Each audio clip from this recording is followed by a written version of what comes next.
அஸ்ஸலாமு அலைக்கும் வரஹ்மத்துல்லாஹி வபரகாத்துஹு.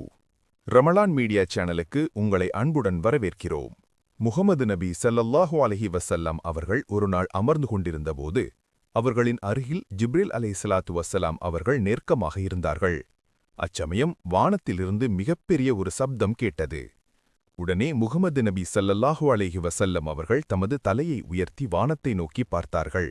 ஜிப்ரீல் அலைஹிஸ்ஸலாத்து வஸ்ஸலாம் அவர்களும் பார்த்தார்கள். அப்போது வானம் பிளந்து அதிலிருந்து ஒரு வானவர் பூமிக்கு இறங்கி வந்தார். இதைக் கண்ட ஜிப்ரீல் அலைஹிஸ்ஸலாத்து வஸ்ஸலாம் அவர்கள், இந்த வானவர் இதற்கு முன் ஒருபோதும் பூமியில் இறங்கியதே இல்லை. உம்மிடத்திற்கே முதல் முறையாக இப்போது இறங்கி வருகிறார் என்று கூறினார்கள்.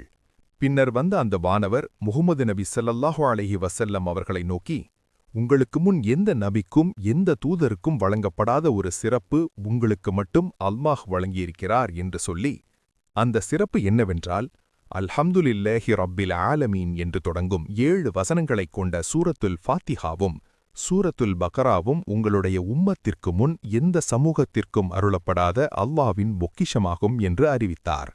இதனால்தான் முஹம்மது நபி ஸல்லல்லாஹு அலைஹி வஸல்லம் அவர்கள் இரவில் நீங்கள் தூங்கச் செல்லும்போது சூரத்துல் பக்ராவின் கடைசி 2 வசனங்களை ஓதித் தூங்கினால் அந்த இரவு முழுவதும் நின்று வணங்கிய கூலியை அல்லாஹ் உங்களுக்கு வழங்குகிறான் என்று கூறினார்கள். இதன் மூலம் அல்லாஹ் தமது நபியின் சிறப்பையும் திருக்குரானின் மகத்துவத்தையும் வெளிப்படுத்துவதற்காக இதற்கு முன் ஒருபோதும் பூமிக்கு இறங்காத ஒரு வானவரை அன்றைய தினம் மட்டும் அனுப்பி இந்த செய்தியைச் சொல்லி மீண்டும் வானலோகத்திற்கு திரும்பச் செய்தார் என்பதையும், வானவர்களைப் பற்றிய பல அற்புதமான நிகழ்வுகளை நாம் ஹதீஸ்களில் காண்கிறோம் என்பதையும் அறிகிறோம். அல்லாஹ் மிக உயர்ந்தவன். இந்த செய்தி உங்களுக்கு பயனுள்ளதாக இருந்தால் இதனை பிறருடன் பகிருங்கள். ரமலான் மீடியா சேனலை சப்ஸ்கிரைப் செய்து ஆதரவளியுங்கள். ஜஸாக்கல்லாஹு கைரன்.